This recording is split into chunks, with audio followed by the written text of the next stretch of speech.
আজই ডাউনলোড করুন আর এনজয় করুন আপনার পছন্দের শো। আজ থেকে আমার আর ছোট সাহেবের সমস্ত গ্রহদোষ কেটে যাবে। আমার কুষ্টিতে দোষ আছে, সে কারণেই কি আমার সাথে অত ভয়ঙ্কর একটা ঘটনা ঘটলো? রাজশেখর, আজ তাহলে আমি আসি। আমি তাহলে ইন্দ্রাণীকে ডেকে নিয়ে আসি। না না, ওকে কাজ করতে দাও। তোমরা বরং কাল সকালে 10টার মধ্যে মন্দিরে পৌঁছে যেও। আমি সমস্ত ব্যবস্থা করে রাখবো, তোমরা যথাসময়ে পৌঁছে যেও। কাল গ্রহ শান্তির পুজো সম্পন্ন হলে সমস্ত দোষ কেটে যাবে। আজ আমি আসি তাহলে। সিদ্ধার্থ, হ্যাঁ গুরুদেব, আপনি আমার সঙ্গে আসুন। চলো।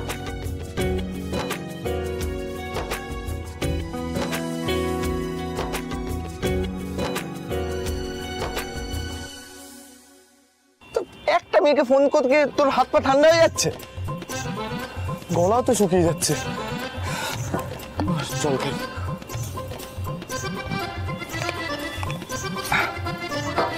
কি আর হবে? হ্যাঁ, মুখের উপর ফোন কেটে দেবে, অপমান করবে, বকাবকি করবে, এর থেকে বেশি তো কিছু হবে না। কি যায় আসে? ঈশান ফোন কর। ফোন করি।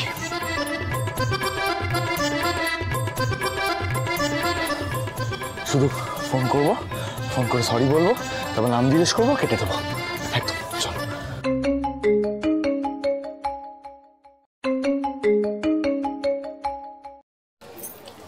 হ্যালো হ্যালো,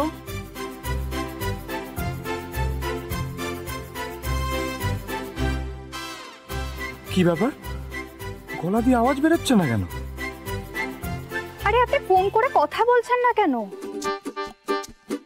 কথা বলার না থাকলে কেন ফোন করেন? আরে এভাবে আপনার মতো না সবার ফাঁকা সময় নেই। ফোন করে কথা বলা না থাকলে ফোন করে ডিস্টার্ব করবেন না, বিরক্তিকর। হ্যালো হ্যালো, এই তো গলা থেকে আওয়াজ বেরোচ্ছে। এতক্ষণ বেরোচ্ছিল না কেন?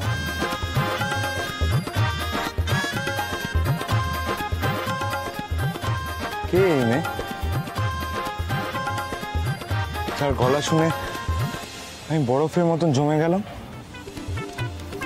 এর আগে তো আমি কত মেয়ের সাথে কথা বলেছি। আমি ঈশান গাঙ্গুলি, মেয়েরা আমার জন্য পাগল। কিন্তু এর কথা শুনে আমি পুরো টাং টাইড হয়ে গেলাম। না, আমাকে এর নামটা জানতেই হবে। না ঈশান, না, বেশি বাড়াবাড়ি করিস না। দেখলি তো তোর সাথে কথা বলতে চায় না, রেগে গেছে, বকাবকি করছে। ডিস্টার্ব করতে না করলো তাহলে, কিন্তু নামটাও তো জানতে ইচ্ছা করছে।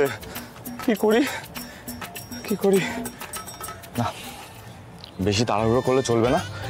অনেক সময় আছে, অনেক সময় পড়ে আছে। আমাকে মনটা অন্যদিকে ঘোরাতে হবে, কিছু একটা অন্য কিছু করতে হবে। নাহলে আমি ফোন করতেই থাকবো, কিছু বলার থাকবে না, বকাবকি খেতে, কিছু একটা করতে হবে। গুরুদেব তো 10টার মধ্যে যেতে বলেছেন। এই তো বাবা, এসে গেছি। বাবা, আমরা সবাই রেডি। Very good.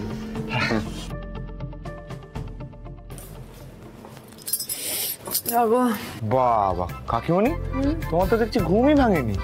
কি করবো বল, রোজ রোজ সকালে উঠে মন্দিরে যাও, উপোস করো, আমি আর পারছি না।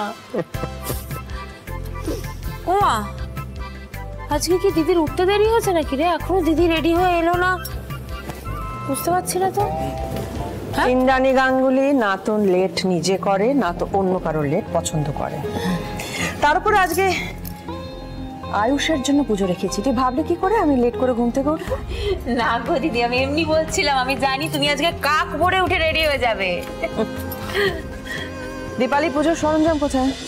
ম্যাডাম, কুসুমার শঙ্করদা পুজোর সরঞ্জাম নিয়ে আগেই মন্দিরের উদ্দেশ্যে রওনা হয়েছে। আজকে কিন্তু গুরুদেব থাকবেন না। মা, হ্যাঁ কি হয়েছে তোমার? না কিছু না। কিন্তু তোমাকে তো এরকম অ্যাবসেন্ট মাইন্ডেড আগে কখনো দেখিনি। ও, বুঝতে পেরেছি, আমার কুষ্টিতে দোষ আছে, তাই জন্যই তুমি চিন্তা করছো, তাই তো? তুমি তো জানো আয়ুষ, তোমাকে নিয়ে তোমার মা কতটা দুশ্চিন্তা করেন। মা, আমার ভাইদার কোনোদিনও কোনো ক্ষতি হতে পারে না, because he is the best. শুধু ভাইদার কেন, তোমারও কোনো ক্ষতি হতে পারে না। যতদিন আমি আছি তোমাদের দুজনের কোনো ক্ষতি আমি হতে দেব না।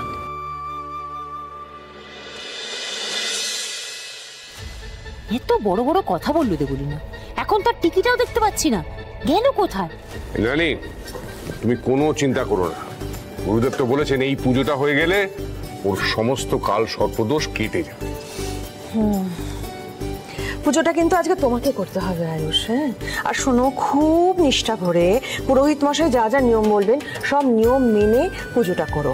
আমি গুরুদেবকে বলে যতটা সম্ভব মন্দির চত্বর ফাঁকা করার কথা বলে রেখেছি। কিন্তু এসবের কি দরকার ছিল? দরকার ছিল, আমি চাই না এই পুজোতে কোনো রকম কোনো বিঘ্ন ঘটুক।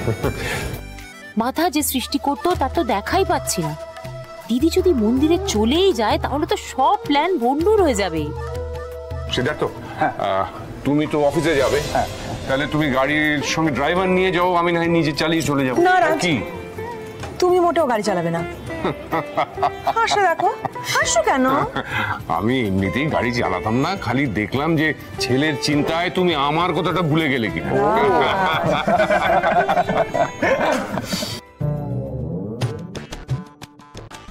সবাই কি আনন্দে আছে, তাই না?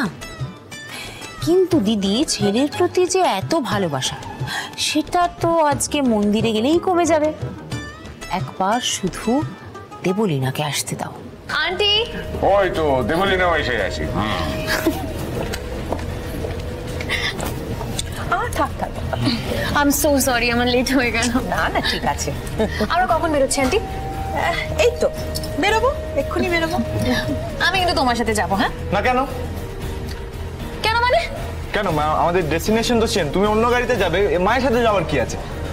কেন আমি আন্টির সাথে যেতেও পারি না? না না না, পারো পারো। এই মেয়ের প্ল্যানটা কি সেটাই তো বুঝতে পারছি না। দিব্যি তো মন্দিরে যাবে বলছে। তোমরা আর দেরি করো না, সময় পার হয়ে যাচ্ছে, সাবধানে যাও, কেমন? থাক থাক বাবা।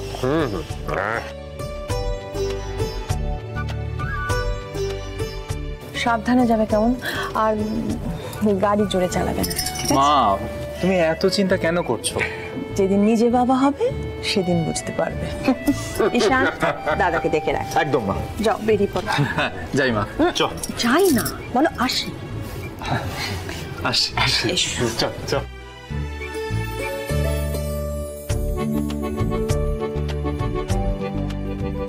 বলছি সবাই তো যাওয়ার জন্য রেডি হয়ে গেছে দেবলি না, এবার আটকাবে কি করে? তুমি চোখ বন্ধ করে আমার উপর ভরসা করো আন্টি, শুধু দেখতে থাকো আমার কামাল। বেশি কামাল দেখাতে কি আবার নিজে বেসামাল হয়ে যেও না, বুঝলে?